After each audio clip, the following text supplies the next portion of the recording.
আসসালামু আলাইকুম ভাই, কেমন আছো? আসসালাম, ভালো। দিনকাল ভালো যাচ্ছে? হ্যাঁ, আলহামদুলিল্লাহ ভালো যাচ্ছে। এখানে কি হবে, নাকি নাচ গান হবে না মাহফিল? এখানে মাহফিল হবে কালকে বৃহস্পতিবার। ও, মাহফিল হবে। আমি মনে করছি মনে হয় নাচ গান হবে। না, দেখো দিন, মাহফিল হবে এটা। মাহফিল হ্যাঁ, কালকে।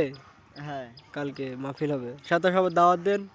হ্যাঁ, সবাই আসবেন কালকে আমাদের এখানে সবার দাওয়াত থাকলে সবার। বেশি করে মেয়েদের দাওয়াত দেন, মেয়েদের। হ্যাঁ, যুবতী যুবতী মেয়েরা আসবা সব এখানে। অল্প বয়সী মেয়েরা, অল্প বয়সী মেয়েরা আসবা। এই যে আপনাদের সেই তাজু, তাজু একটু হাই দাও। তাজু, হাই দাও। এই যে আপনাদের সেই ইকরামুল, ইকরামুল এখানে আসো, কিছু বলি শেষ করে দেবো। অল্প সময় বলো, কিছু বলো। কালকে সবাই দাওয়াত দিয়ে দাও তোমার বন্ধুদের। কালকে সবাই আসবা, আমার বন্ধুরা অনেকেই দাওয়াত পেয়েছে, পাওনি কেউ। হ্যাঁ, দাওয়াত থাকলে